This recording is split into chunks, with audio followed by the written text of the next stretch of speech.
Thank you. So, yesterday we started off thinking about heat capacity in solids. We had a look at the early 19th century observations that the heat capacity at high temperatures in materials was correlated with the mass of the particles making up that material.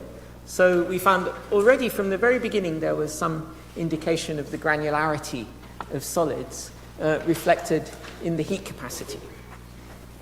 And then we looked at an explanation for the temperature dependence of the heat capacity. So as the system cools down, the heat capacity goes away, it gets smaller, and that this was really an indication that the system, we need a model that describes this in terms of a new theory that was one of the foundational contributions to quantum mechanics. And so qualitatively, that model we discussed, the model of independent, uncoupled harmonic oscillators, gave the right sort of physics. So we get the right high temperature heat capacity, and we find a heat capacity that drops as the temperature goes down. And I mentioned that this exponential behavior at low temperatures is strongly characteristic of a system with an energy gap. So where you see properties that are exponential in temperature, this is often characteristic of a system with a gap in its energy spectrum. But real materials don't do that. They have a behavior at low temperatures, if you look more carefully, that is instead of exponential, actually t cubed. And so that's what we're going to look at today.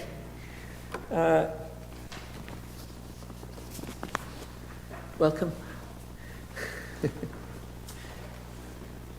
Okay.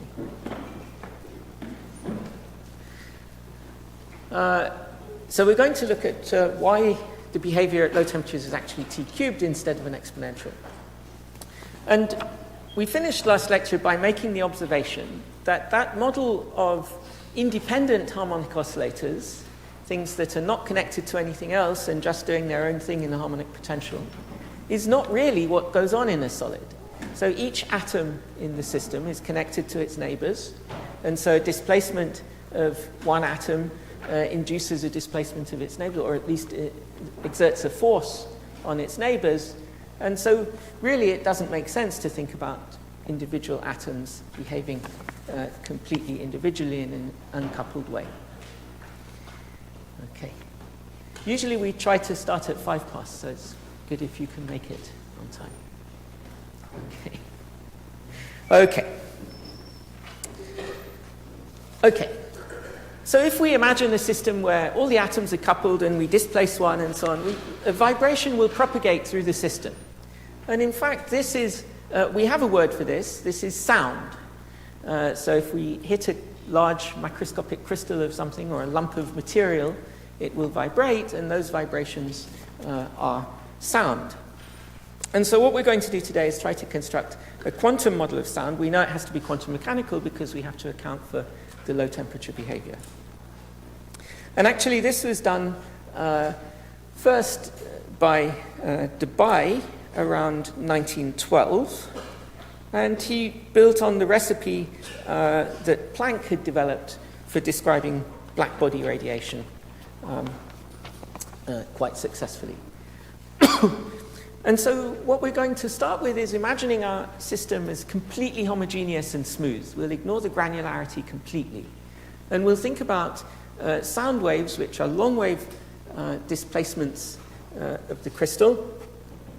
And the starting point is the dispersion. So we have a frequency for a sound wave which depends on a wave vector for the sound wave in a linear way. So k is our wave vector, and the constant of proportionality is v, the speed of sound. So v in this lecture is the speed of sound. A crucial point about this is that you can measure speed of sound in a solid independently of measuring the heat capacity. So you can do an experiment to knock it at one side and measure the time it takes to go across, or you can look at resonant modes of a nicely shaped crystal, and you can measure this speed of sound very accurately. So this is going to be interesting because it's not a free parameter. In the model of Einstein that we talked about yesterday, we were free to choose that value of omega so that the roll-off of the heat capacity matched the data. It was a free parameter in the model. Here, V is an independently determinable quantity, has physical meaning. Sound waves have three polarizations. So we can have transverse displacements in two directions perpendicular to the wave vector, or we can have longitudinal displacements parallel to the wave vector. This is different from light, which only has two polarizations. And of course, the other difference from light, since Debye based this story on the blackbody radiation description, the other crucial thing is the sound velocity is much lower than the speed of light. So let's imagine we have a particular sound wave, a particular mode in our crystal. It has a frequency, and actually it's just a harmonic oscillator. And we discussed at length the thermodynamics of the harmonic oscillators yesterday, talking about Einstein's model. And so we'll follow what we found from that to write down an expression for the expectation energy.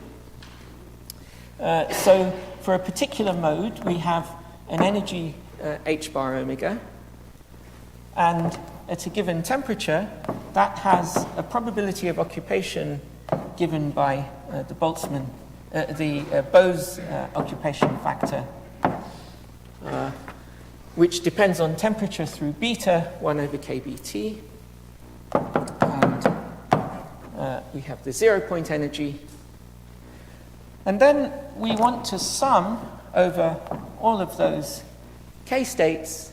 And because for each k-state we have three polarizations, we have to account for those three. And so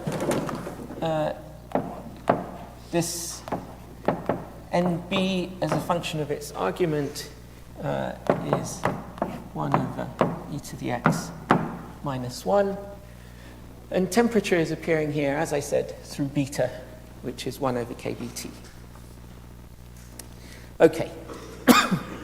So we're summing over wave vectors today, not atom sites. And so this is actually now an expression for the energy, the expectation energy for the whole lump of stuff. Yesterday we were thinking about the heat capacity per atom. Now this is an expression that is the heat capacity of a whole macroscopic object. And notice also that it's a sum over wave vectors k.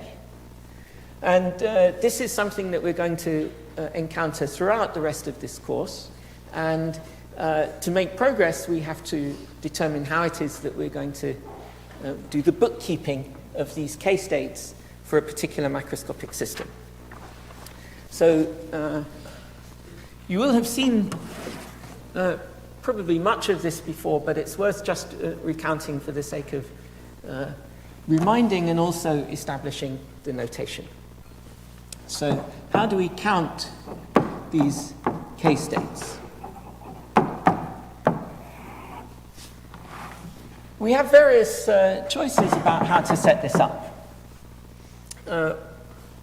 One way is to use fixed boundary conditions. And the idea here is that we have essentially a box of length L. And we confine a wave to sit inside the box. We fix the boundary condition that the amplitude of the wave has to be 0 at each side. And so we have an integer number of half wavelengths. We can have waves like this or waves like this. And then in terms of our wave vector k, this imposes the condition that kl is an integer multiple of pi, so that we get an integer of pi's across our length. or k is n pi over L. And in, in this description, k is always positive. So k goes from 0 to infinity. There's an alternative, which is known as periodic boundary conditions, sometimes called Born-von Karman. And in this picture, what we do is, instead of fixing the boundaries, we just insist that a wave should match up across the length of the crystal. So this is a bit like the Pac-Man condition. If you go off one side, you come back on the other side. And as long as things connect up, we have in some sense confined this wave-like phenomenon to a length L, the macroscopic scale of the crystal. And so this condition is really saying that the value of a wave at some point in the system is the same as the value of the wave if we were to translate through a distance L. And translating that into a condition on K, it means that KL is a multiple of 2 pi, i.e. K is 2n pi over L. But now we can have K, positive or negative, and over a wide range. Okay, so how does this help us? Well, let's imagine a very big system. Then L is large, and the granularity of K is small. So we can think about how much space along the K axis each allowed value of K occupies. We can think of a volume of a K state. And so if we plot the allowed values of K on a K axis, we'll see lots of this in this course, they're separated by this quantity 2 pi over L. Generally, if we think about macroscopic systems, L is big. Important question is big compared to what? We'll come back to that a bit later. Really, it's big to the internal granularity scale. But for a large value of L, delta K is small, and the distribution of allowed K states becomes almost smooth. And so if we want to think about summing over K states, some function of K, in the limit of large L, we can talk about turning that into an integral over F over K. But we have to be a bit careful because, and we can see why, if the function was 1, then the sum over K would just count, would give us a number, which is the number of K states involved. This integral with respect to K is giving us a K space volume. And so to make these things connect up, we have to divide by the volume occupied by each K state. So there's this factor, L over 2 pi, for a one-dimensional system, which is very important. And then this integral for periodic boundary conditions goes between minus infinity and infinity. So we're going to use a trick like that over here, but we're interested in 3 dimensions. So in 3D, K is not just a scalar. We have a vector. So the vector K is 2 pi. If we have a cubic crystal of dimension L in all directions, we have nx, ny, nz. And then the K-state volume in 3D is now 2 pi over L cubed. And so our sum over K becomes the inverse of that and an integral d3k. So this is how we're going to proceed. We can make a simplification in the model that we're using here. We've implied with that dispersion that omega is simple linearly proportional to the magnitude of k. We've implied that our system is completely isotropic. And so there's no special direction. So we can turn our integral over the three components dk into an isotropic integral, and then our volume element is going to be 4 pi k cubed dk. Now we measure, 4 pi k squared dk, where now k is a measurement of the radial component of k from the origin.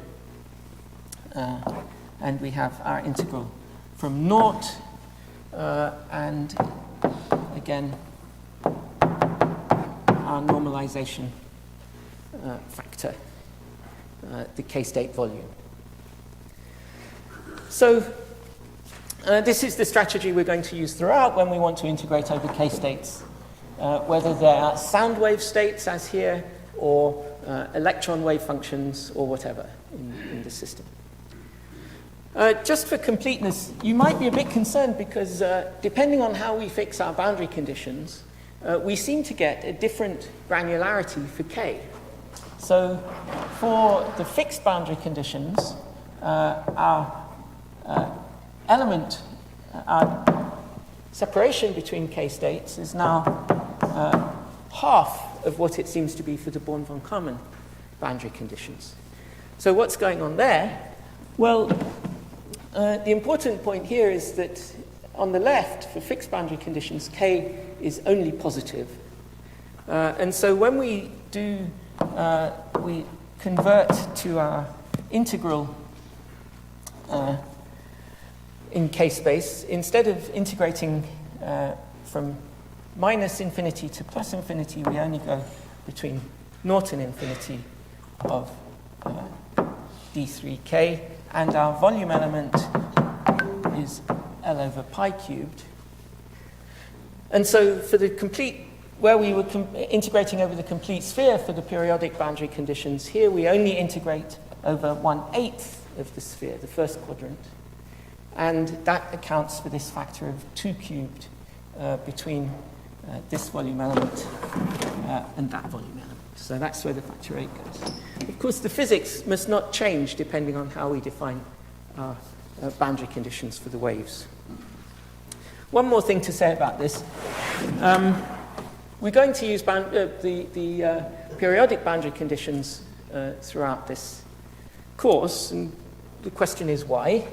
Well, k represents the wave vector it's connected with, the momentum of an excitation, so it has some physical meaning. If we think about the wave functions, or the waves that we get when we fix the boundary conditions, the nature of the waves is that we get linear combinations of waves going one way and the other way. This is how we get sines and causes, which allow us to fix the boundary conditions at particular points. Over here, we have just states which are well-defined in momentum, and this represents more directly the kind of physics that we want to probe for excitations in a system that carry momentum. Okay, so that's a digression on boundary conditions and how we're going to deal with k-states. So let's take that and apply it to this expression we have where we're summing over k-states for sound waves, and we'll just do exactly what I described over there. We will turn our integral into our sum into an integral. So we have to keep the 3 for the number of polarizations. Then we get an L cubed over 2 pi cubed for that element of volume of the k-state. And then we'll have an integral taking the simplification appropriate for an isotropic system, 4 pi k squared dk.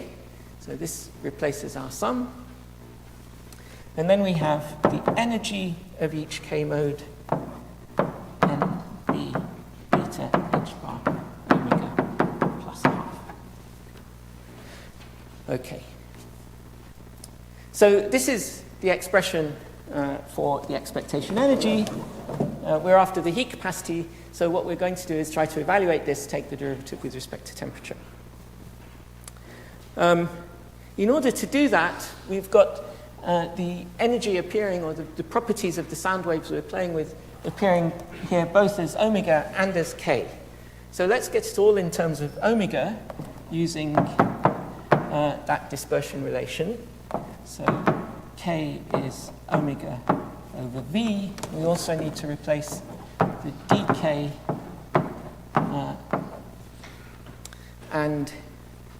so because they're linearly related, this is very straightforward. Everywhere we see a k, we can rewrite an omega, but we need to take out a 1 over v cubed. So this is just 1 over v cubed omega squared d omega. And then we have various factors out front here. We have the polarization, the volume of the state, the terms here in the integral. And we're going to collect those all up into a quantity, the density of states, conventionally labeled g of omega, which is, we've got a 3 and a 4, that gives us 12. We've got pi, omega appears to the second power. We've got the volume of the system, L cubed.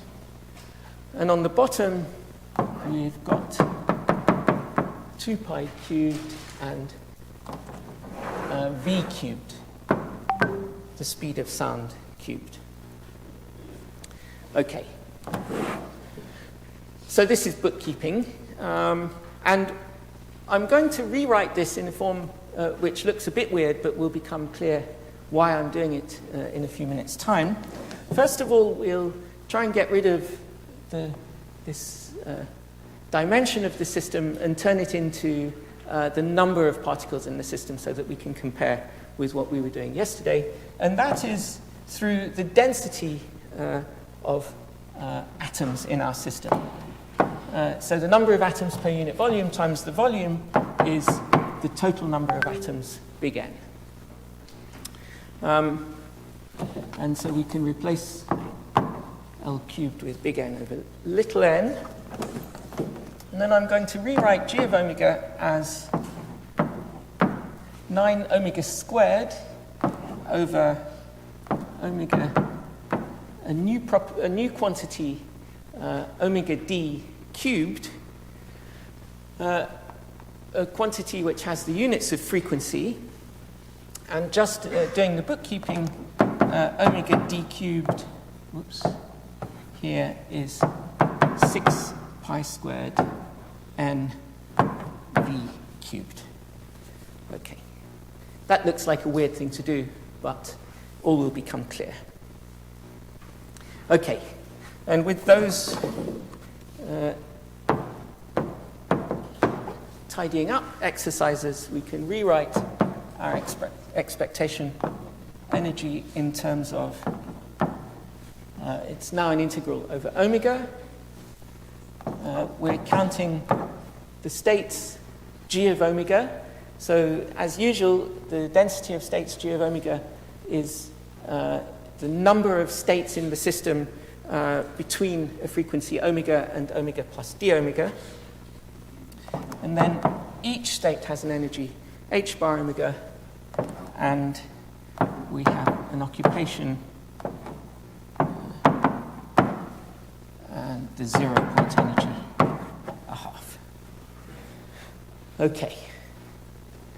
So we've coerced this into what looks like a friendly form, and we're now in a position to try and figure out what's going on. The first thing, okay, so let's I'm going to do it over here because this board is very stiff and weird. So sorry for the geographic displacement, but I hope you can keep track. Can everyone see this expression? Okay, so let's put these constants in and see if we can actually evaluate this integral. So our expectation energy will take the constants from the density of states out. So we have 9n over omega d cubed. We have an h bar from the energy, and then everything that's left inside the integral is something to do with omega. So it's d omega cubed and nb beta h bar omega plus a half. Okay. So this is straightforward. Integral of omega cubed is straightforward. This is a function. The occupation goes down as energy goes up for a given temperature. So this should converge when we do the integral. But we have this extra factor of a half here, half omega cubed. And this should worry us because we're doing an integral from 0 to infinity in k-space. We're looking at all possible wave vectors in our system, counting in a naive way. And this last term is going to diverge, going to tend to infinity. And for a mathematician, that's a serious problem. But we'll be physicists for the purpose of this conversation. And we'll note that the thing that we get from integrating this, although it diverges, is temperature independent. Because the only place that temperature appears in this integral is here through beta. So this thing, the bit that we get from integrating that half, we will write as some horrible big K, noting only that it's temperature independent. Okay, this is not completely satisfactory, and we'll come back and resolve it in a few minutes, but let's do that for the time being. So then out front we have our 9n h bar over omega d cubed. We have an integral here of a function that's known but with a funny argument. So let's make the substitution x is beta h bar omega. And then everywhere we replace omega by x, we have to take out a factor of beta h bar. And so we've got 4 powers of that over here. So we had better take beta h bar to the 4. And then our integral is now over x, x cubed, 1 over e to the x minus 1, and then plus our pathological diverging term k, which is temperature independent. Okay. So this is nice because this is a standard integral, and it has the value pi to the 4 over 15. And so now we're in a position to take our expectation energy, note that the big K is temperature independent, and take the derivative with respect to temperature to get the heat capacity. And we'll do that and collect things up. So T appears in here through beta. So this thing is actually KB to the 4, T to the 4 on top. So we're going to get 4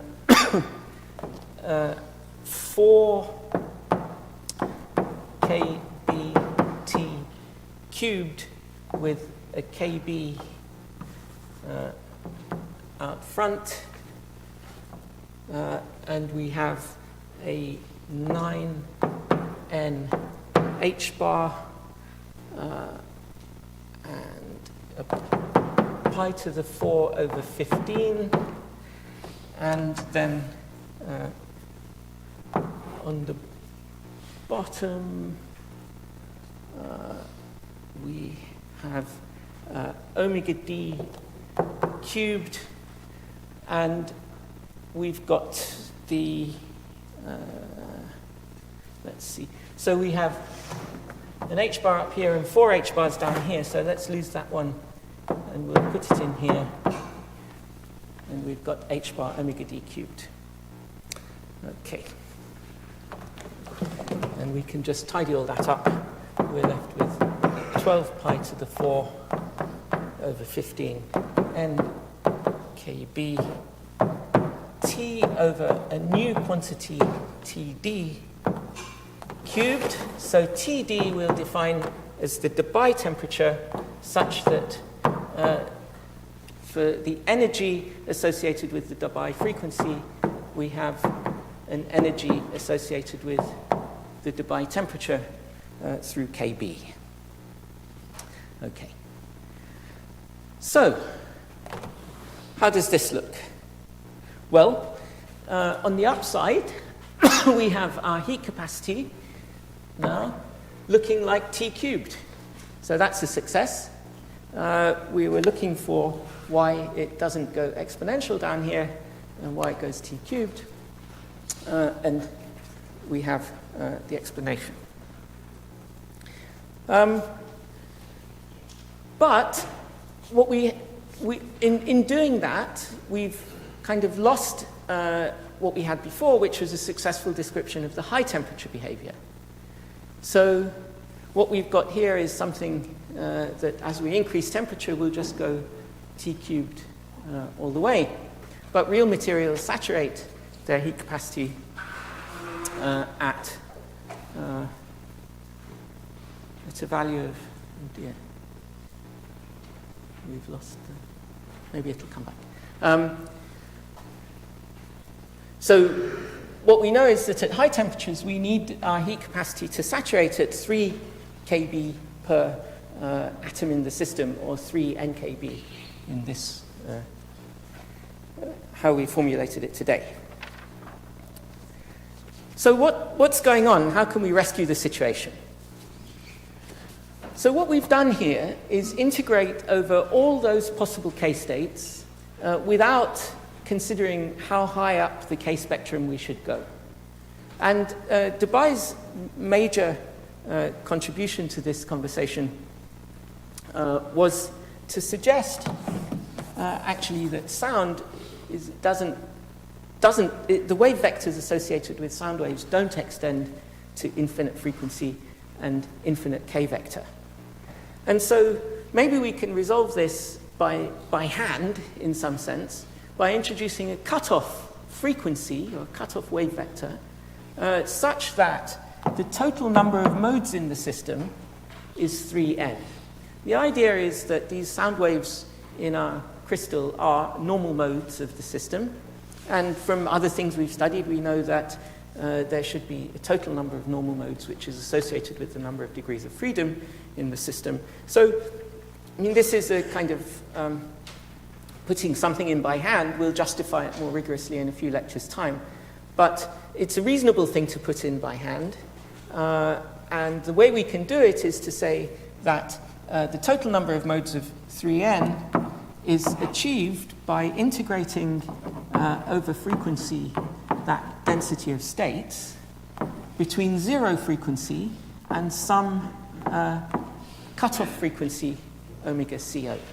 So the cutoff frequency is defined so that the integral of the total of the density of states gives us 3n modes in total. Okay.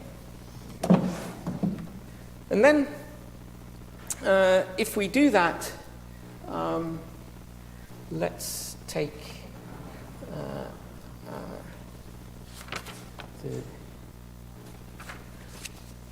if we do that and have a look at the expression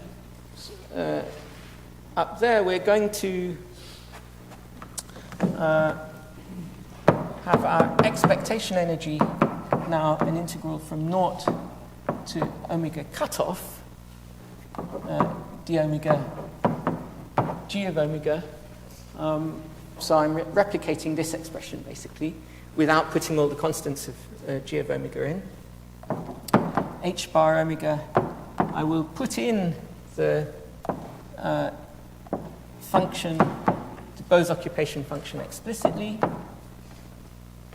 And now we have the 0-point energy, again, the integral of the density of states of omega cubed, of half omega cubed over omega, but now it's an integral with a finite upper limit.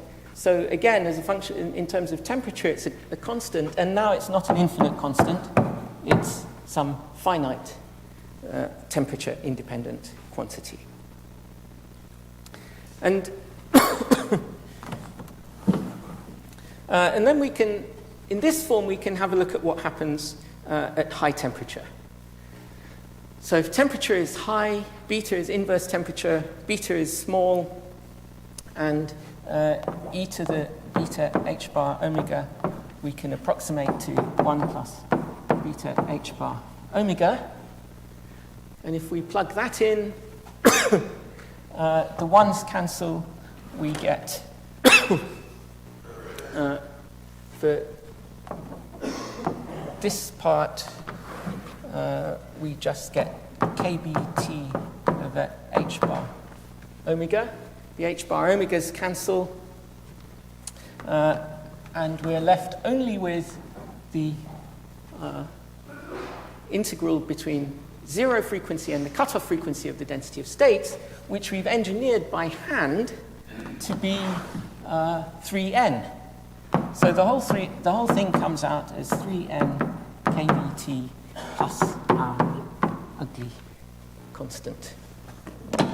And so the heat capacity, when we take the derivative with respect to t, is 3n kb, which is what we're after, 3 kb per atom in the system. Now, we've done this by hand, right? We've put a cutoff frequency with the purpose of limiting the high temperature heat capacity.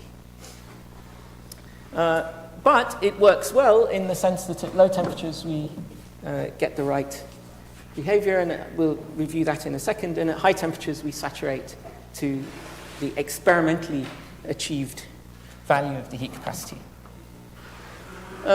We should just check what this cutoff frequency is. You probably guess what it is by the smoke and mirrors and cloaks and daggers and so on over there, but let's just work it out. So if we put in our definition of the cutoff frequency in terms of the integral over the density of states, and now we use our explicit expression for the density of states that I constructed over there, n 9 omega squared over omega d cubed. If we do this integral, we integrate omega squared, we get 3, so 9 omega squared integrated is 9 omega cubed, 3 omega cubed, and we put our limits in 0 and omega cutoff, we get 3n omega cutoff cubed over omega d cubed. And so evaluating this, in order for this to work out, omega cutoff is that quantity omega d. So now you see why I constructed the quantity omega d over here, anticipating the frequency that we have to fix the cutoff at. Okay. Now, that's all very well, but we have modified our integral. Instead of integrating over all frequencies or all wave vectors, we're introducing a cutoff. We ought to check whether this preserves the low temperature behavior that was the success of the theory at the beginning. And so I'll just modify this one now to be an integral up to omega d. So the task is to look at what effect introducing an upper frequency in this integral has on on the integral as a whole. And we can understand that by looking at how this Bose occupation factor varies with frequency at different temperatures. So let's plot it and see what happens. So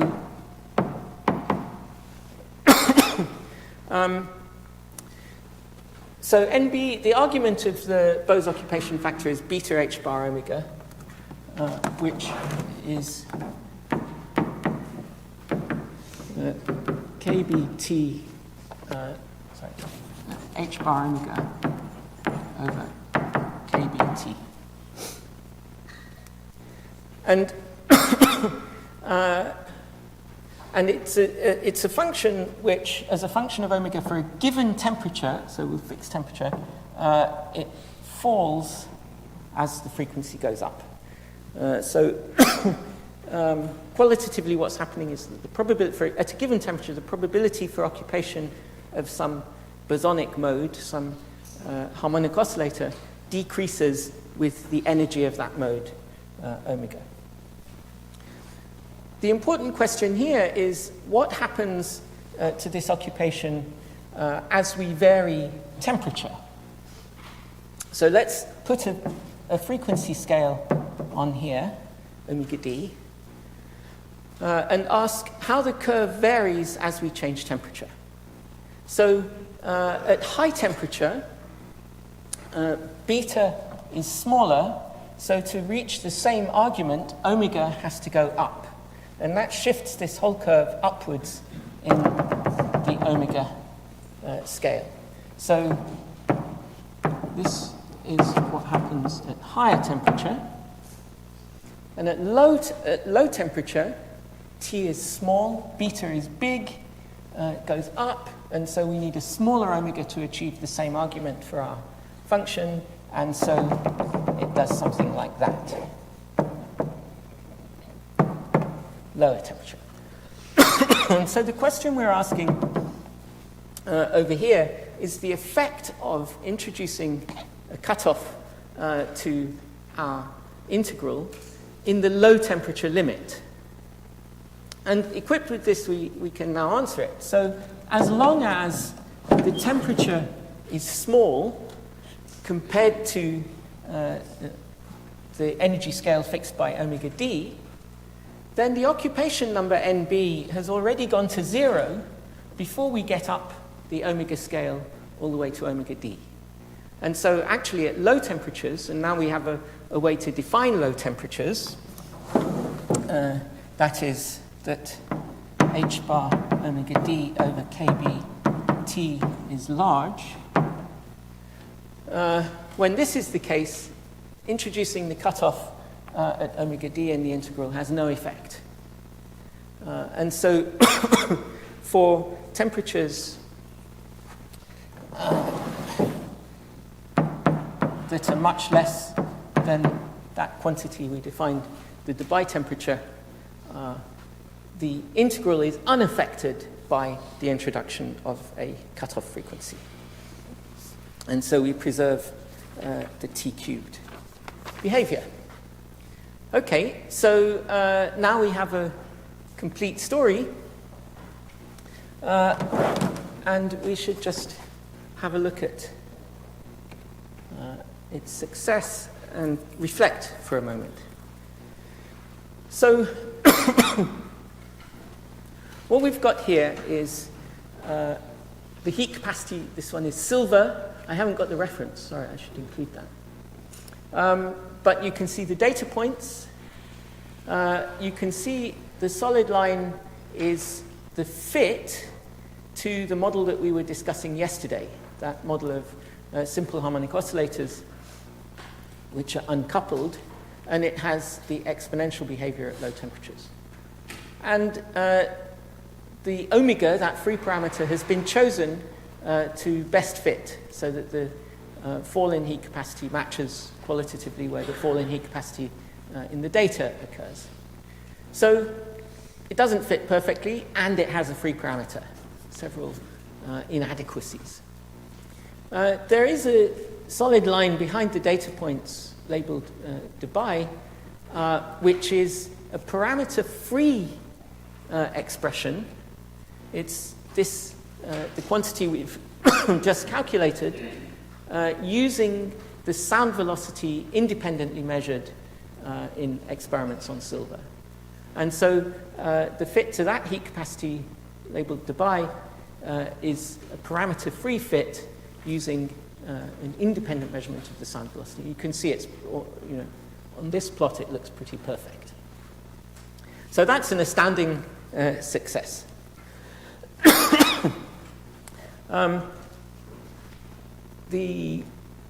Okay. There are a few more things that we can discuss about this whole picture. So we started with a picture of sound waves. We took normal mode vibrations of the crystal, thinking about them as sound. And we had to introduce a cutoff, a maximum frequency for the sound waves, which we did by hand so that we get the right number of modes. But we have an expression for that cutoff frequency, 6 pi squared n and the sound velocity cubed. And so we can, so that was omega d cubed. So we should take the third power. So omega d is this multiple of the velocity. And so we have a wave vector, we might label it kd associated with that. And this is the maximum wave vector, so the shortest wavelength of sound wave in the system. And it's 6 pi little n cube rooted. So remember, little n was the density of particles in our system. So that's 1 per volume, unit cell volume in the crystal. So it's something like, the cube root of that is something like the interatom spacing, or 1 over the atom spacing. And so, and then this factor 6 pi squared to the cube root is something of order unity. And so the maximum wave vector that we had to introduce is connected with some factor of order unity to the inverse atom spacing. And so this tells us something about the nature of the cutoff, why there is a cutoff. If you think about trying to put waves into a system which is discrete, you can't define a wavelength which is shorter than the separation of the components of the medium in which the wave is traveling. And that's the origin of this cutoff. So again, from yesterday and today, we're discovering that the high temperature behavior of the heat capacity is intimately connected with the granularity of the material in which the wave is traveling, or that we're thinking about the heat capacity for. So we're forced into thinking about the microscopic structure. Okay, finally, as I showed you yesterday, if you have a look even more closely at very low temperatures at the heat capacity of silver, you see it's not completely straightforwardly T cubed. Instead, you have, it's pretty good T cubed, but you have, plotting against T squared, you have something linear, which means that the dominant term is T cubed. But you do have a zero offset. That means there's a component in the heat capacity which is proportional to temperature as well. And so what is it about silver? In diamond, you don't see that. What is it in silver that's different from diamond? Silver is conductive, electrically conductive. It has free charges, and it appears, it's a reasonable hypothesis that the degrees of freedom of those free charges are contributing to the heat capacity at very low temperatures. And so tomorrow we'll take a first look at a model that tries to account for free charges in a material, and we'll look at the thermal properties and also the electrical properties. So come back tomorrow for Druder's theory of charge carriers. Thank you.